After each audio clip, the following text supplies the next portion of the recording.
Madusi uKristo. Uma ngangizwa today ngashaya uvalo nginovalo. Wawema ngiyamthusa. Ayamthuswa yimina. Uvalo lwaqala, I think that was Tuesday. Ngilungiselela lenkonzo anemisa namhlanje. Uma uzimisele ngempela ungayigcina umthetho kaNkulunkulu. Ukuwena ukhethe noma uyathembeka kuyona noma cha. Akukho umncengane today kulezi izifundo, and that is why nginova. And it reminded me ngomhla ka-26 June ngengosho unyaka wathi umbishop ethatha izandla zami wathi qondo kwenzayo iba isethulo ngokwakho wamukele uKristo ngokuthwala isiphambano. There was a lot of excitement. Angizange ngiyiqonde leyo nkulumo nje uthini. Kwagcwele ecathedral kanje abantu bekikiza kwayithula kamnandi njobe icula nelethani azi ukuthi kusho ukuthini lo. Konda okwenzayo ube yisethulo ngokwakho. And uma sesifika leso sikhathi sokuba ube umhlatshelo, well usuwedwa anyway. Nisuke ningekho, sisuke singekho, kwayisuke izithulela la icula khona.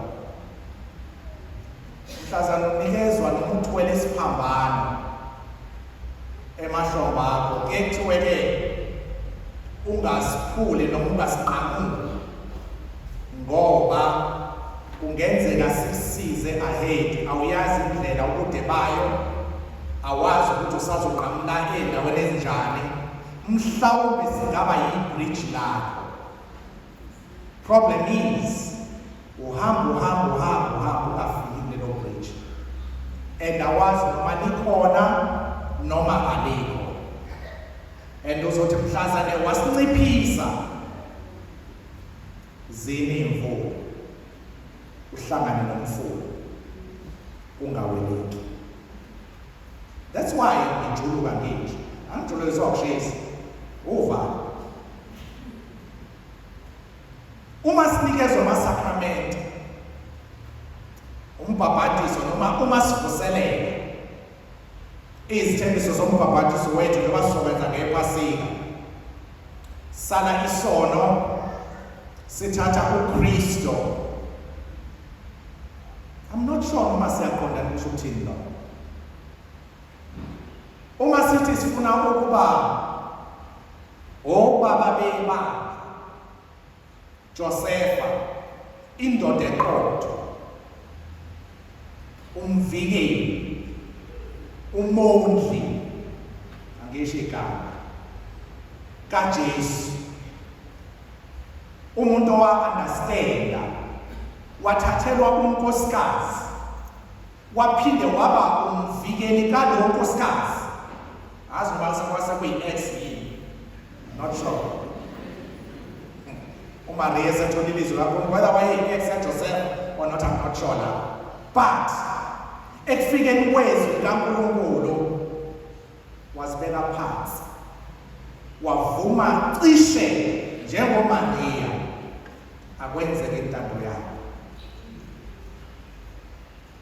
Ukuthi masithi sigogo bomama bebandla, uAnocweblele, umfundisi, umandla, umqondisi, unkosikazi. What does that mean? Esikhathini sanamhlanje, isikhathi samalungelo, isikhathi semali, isikhathi semfundo, isikhathi sokuziphatha, isikhathi la emshadweni abantu bebukana kanje, omunye eno-50%, omunye eno-50%, engekho ongawashela ayinela phekela omunye ngoba nomuntu unezandla zakhe. Kusho ukuthini no? That is why Jehova, abantu bathiwa uma uzimisele ngokwenza intando kaNkulunkulu, ngokulandela imiyalelo kaNkulunkulu, ngokuba ikholwa, you can do that. Kukuwena kuphela ekutheni uyathembeka noma awuthembeki. And uthembeka nini emthethweni kaNkulunkulu. It's not just imhlangano inhliziyo makhulunywa ngesihe ngobumnene, makhulunywa ngothando lukaNkulunkulu noma lukaKristo enhlizweni yakhe okwazalwa kuyona amasakramente esithola umsindiso okumele. Umhlangano wenhliziyo ukufafaza, ukushumayele, ukufundise lokho. Engazi ukuba inhliziyo zabasithi yenza inhliziyo yami ifuze ibe mnene njengeyakho. Is it possible to do that? Ekuseni ngimisebenzeni ngathi njengoba manje sokuthandaza baba wethu usezulwini. Okay?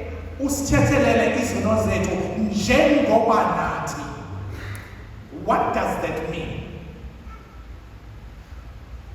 Now the problem is abantu baNkulunkulu abanye nje abangumelana nje anizazi izikhayi ezigcwele lapho emzini. Okay, anazi ukuthi ngilala nini noma ngiyalala noma ngilali. Nibona ufata happy and uze uthi enganeni yakho ngifuna ukuthi na ukhule ube ufata ube isister. You have no idea yempilo noma yemthwalo esithwele yenu. Okay? Usuku nosuku emamisa. And that is why ukuthi impilo yethu yobuKristu ngekuzwe iphile ngaphandle kwemisa olenzayo usuku nosuku ngenxa yalesiphambano sithwele. Now, how really realistic it is ekutheni sizibize ngamaKristu. Singamakholwa na. Uvalo lwami livela lapha. Ukukholwa kukhona yini emhlabeni? Noma senza into esingayazi noma esingajulanga kuyona ukuthi isho ukuthini. Izinto ezenzakalayo empilweni zethu, impilo esiyiphilayo emakhaya, emphakathini, ikhona yini into okuthiwa ukukholwa?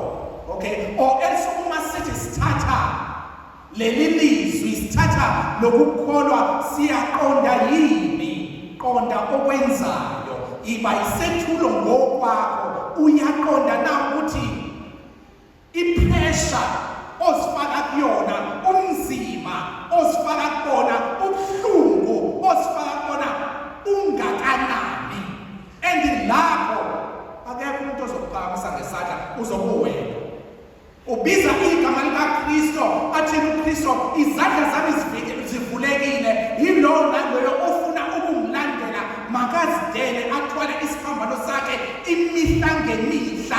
Athi uSathane, here is the way out. Sathane uyakhombisa indlela uKristu uyakhombisa. Okay? Kristu uthini? Ngimi la. Okay? Ufuna ukuza kumina? Nazi isitepiso. Uhamba ngenduku noma uhamba ngewheelchair noma uhamba kanjani amadolabo ma isitepiso sikhona. But if you want to come to uma ufuna ukuba nami, you will find a way. And uzokwazi ukuba nami, uzokwazi ukuzikhethela ukuthi ube nami. Athini uSathane, I can lift you up. Ngizokufula, ngizokubeka, ngizokunikeza nemali ye-transport yokusuka la ukhona ufinyelele la ufuna ukuba khona, and uzoba nempilo emnandi. Uzoyiphilela kuze kube yinini impilo yokuthethiswa. impilo yokushaywa unkosikazi, impilo yokukhonjwa unkosikazi esweni, impilo la indoda yakhe izolala ngaphandle ingaboni kwesisikhathi. Uzophila kuze kube yinini abazali bakho bekutshela ukuthi yenza ini ungenzi ini ngempilo yakho, akuyona yini impilo seba enjoy yabona ubusha bakho.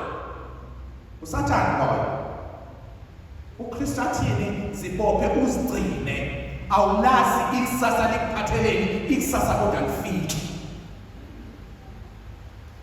kukuwena ukuzikhethela.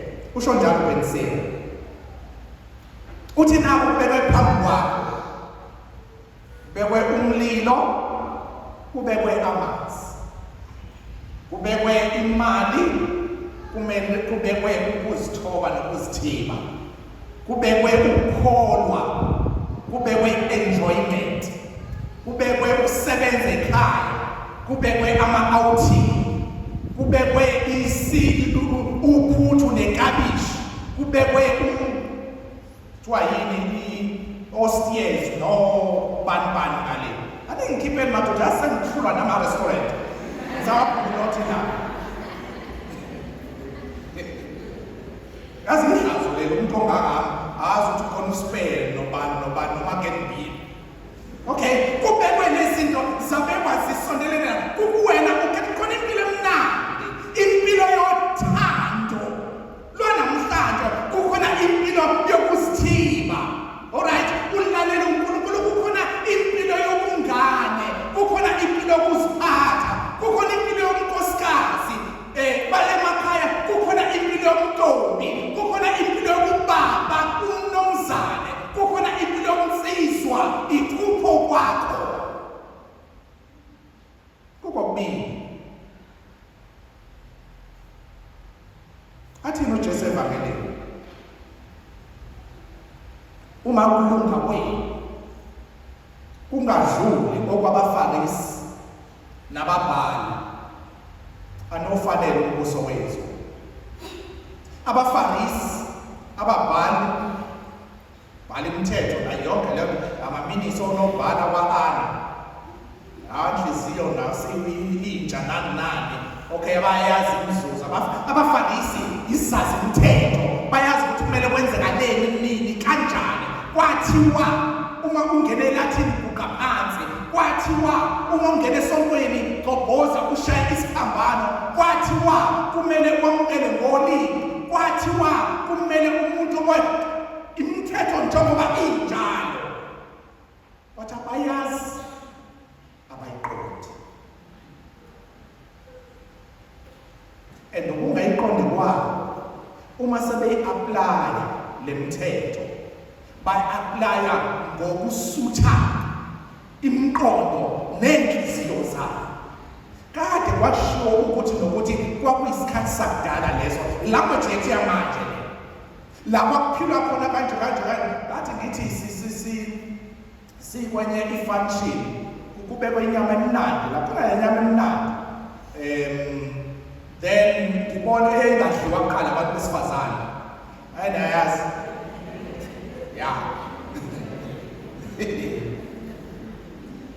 uyaxosha ukuthi mina no athane abantu besifazane bathi wena wakudala lokho kade nanesiqola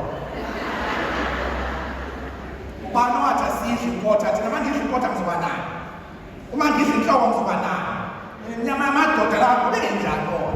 Okay, khona imithetho, khona izinto ezazibekiwe kwakuthiwe azenziwa ngezimo ezithize noma ngokukhohlakala kwabantu abathize. Okay, kodwa uma niyazi abaFarisi bazi imithetho nanokuthi kumele ukuthi kuphilwe kanjani, kodwa abayilandeli, abayenzi. Khona nabantu la endlini mhlawumbe bakhona kuzo zonke imishini parishes abayizazi imithetho, kodwa abayi-understand, abayiqondi. Bayazi ukuthi uma ufika esontweni ufuna wenze njani. Okay, bayazi ukuthi umpriste kumele aphatheke kanjani. Okay, kumele ahle, kumele uFatha abe nemali, kumele uFatha aklinelwe, kodwa akakwenzi lokho kumyeni wakhe ekhaya.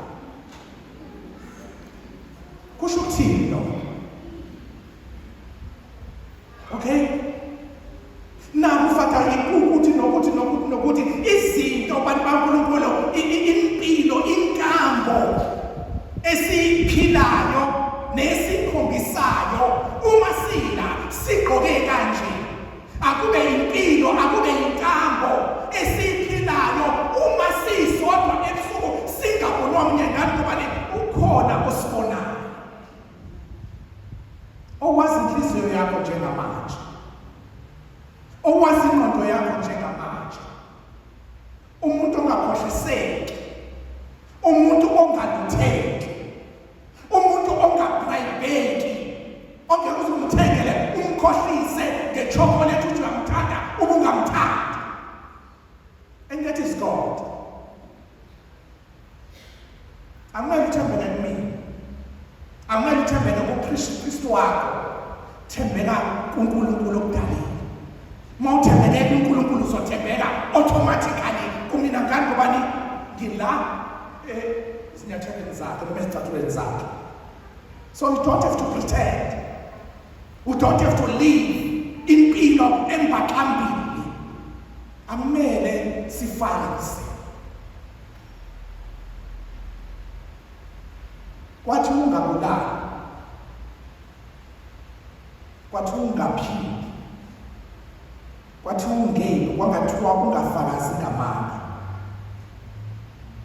Athini uJesu Kristo kule nkonzo yanamhlanje, kule misa eliyingcwele, ngesonto elidlulile, kade sithi sifuna ukuba ukhaya kukaKristo, sithi sifuna ukuba sibe usawoti onyolisayo. Athini uKristo namhlanje asizicwecwe sibe nokulunga, asizicwecwe sibe neqiniso, asizicwecwe sibe abantu abathembekile emyalweni kaNkulunkulu.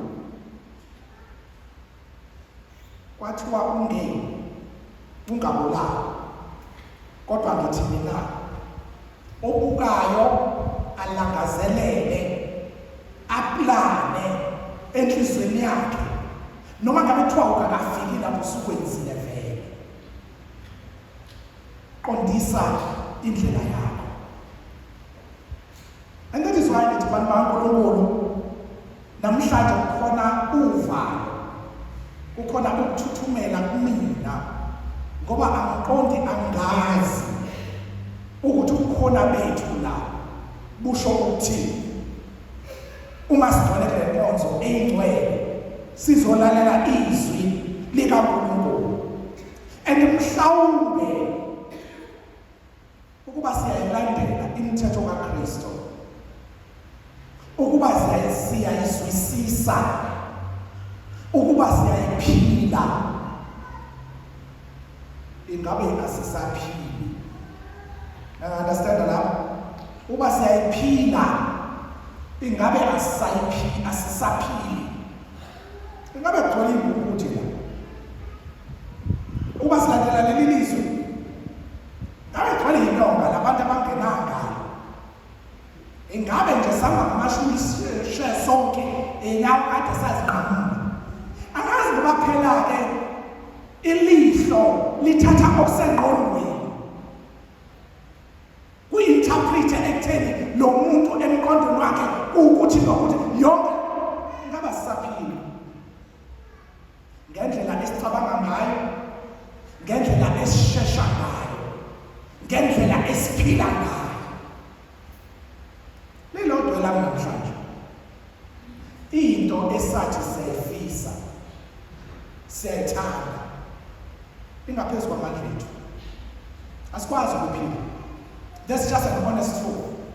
Ubupriste esathi sithotshola kubona, siyawenza amamisa, siyathandazana lezo sikhathi, but hey, abukho.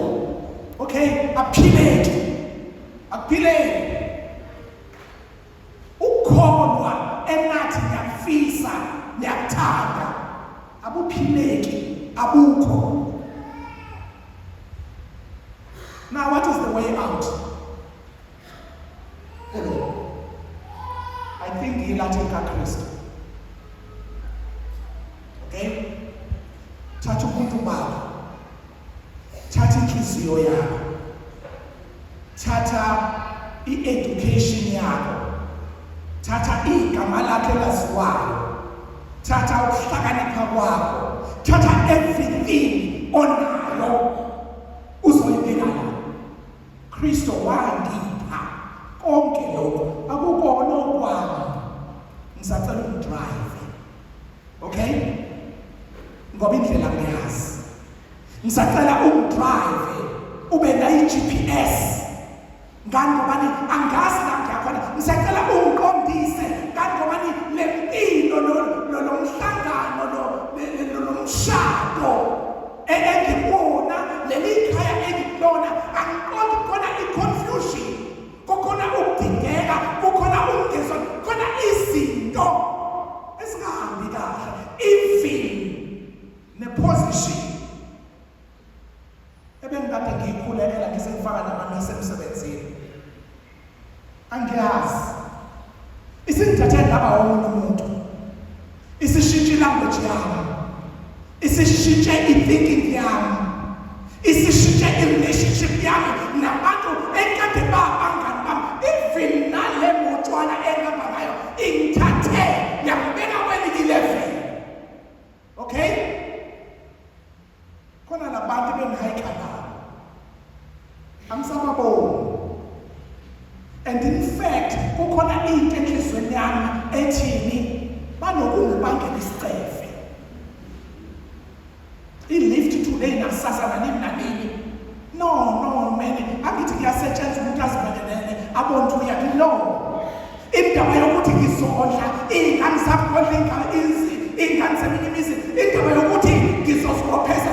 Last week ngangikhuluma ngothisha ama-social worker nani imisebenzi esiphiwe uNkulunkulu, ingakho sidoda ngani ngobani asizazi nezifungo. Sithathe yonke lento sizoyibeka la.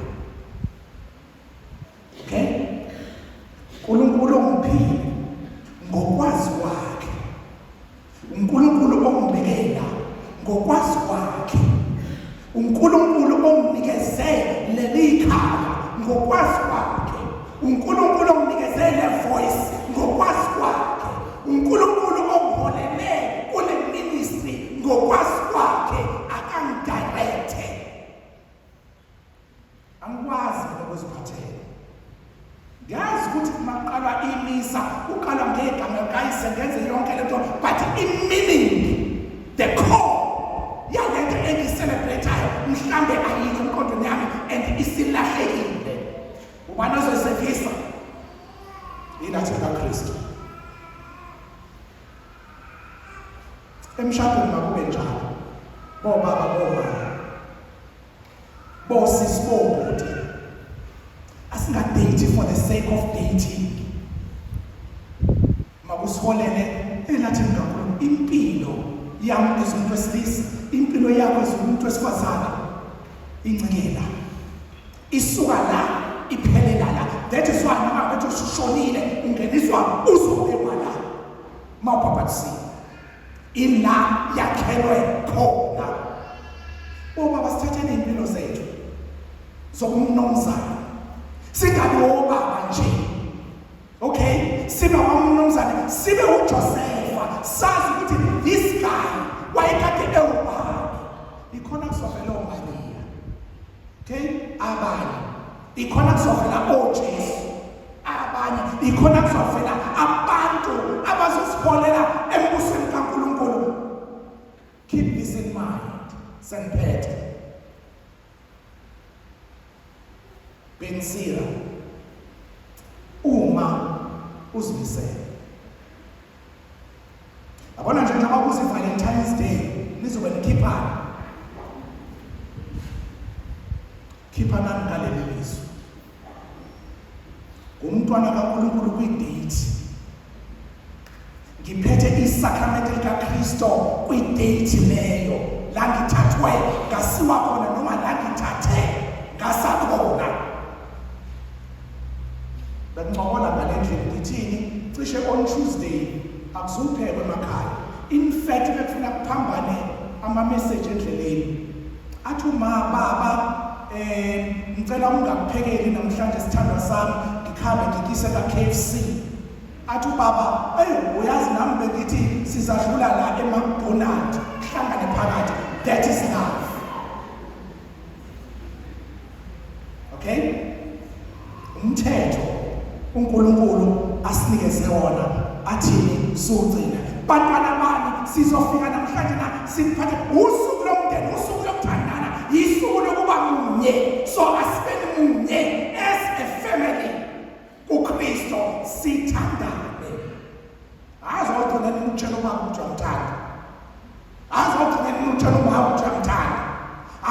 ukhulekile noma wakho washo wathini, baba, mama, ngiyakuthanda, uhambe esikoleni, bantabami ngiyanithanda ngisenhliziyweni yami, uhambe emsebenzini. Usuku lokusho lokho Tuesday. Kodwa ke kuzoba kuwe uzimisele na ukwenza lokho. Njena miseni lokuqala mhlawumbe abanye basetha noma kulungiselelwa ama-divorce, noma ngabe thi uzobona iloya ngokwesithathu ngolwesine, hamba uye eloyeni ufike uthini, that paper lidabula ufake kudustbin. Umthetho kaNkulunkulu uzosebenza kanobani, ngithatha impilo yami ngiyibuyisela kuyena. Akukho okungalungi uKristo, but uma siyila funa niqonde lokuseniphethe. Yabona njengoba nithi namakhono, ayithi namakhono, mhlazana ukuthatha impilo yokukholwa, wangathatha ukhisimusi, wangathatha ukujabula, wangathatha ukuncebeleka, wawungathi inhlamba. That day mhlazana uthi uKristo, ngelandela uKristo, wambathiswa ingubo yenhlamba yokubukeleka phansi. Remember ukuthi wathwalwa ngezikhwehlela, ethwala isiphambano, uzothelwa ngezikhwehlela. Abantu bazojivaza, abantu bazohlela, abantu bazokubulala, but ungakhathazeki. Impilo yomuntu esimlandelayo leyo. If wasithwala lesi siphambano, nathi bemele sisithwala. Kristo makanibusise. Sithi masiphuma kule nkonzo engcwele namhlanje, siphume sizikhethele, siphume sine-direction emqondweni wethu, siphume senze isinqumo okuyisona sona, siphume sizinikele kuNkulunkulu. uNkulunkulu anibusise. Imidwa emithwele emzimbeni yenu iphole ngezwi likaKristo. Ubuhlungu obukhona enhliziyweni zenu niduduzeke ngenxa yaKristo. Ukudideka eninako emakhaya enu kushatalaliswe ngenxa yokuzindela uNkulunkulu. Ambusise uNkulunkulu, aqinise ukholo lwenu, nibe nesonto elihle. Makadunyiswe uJesu Kristu.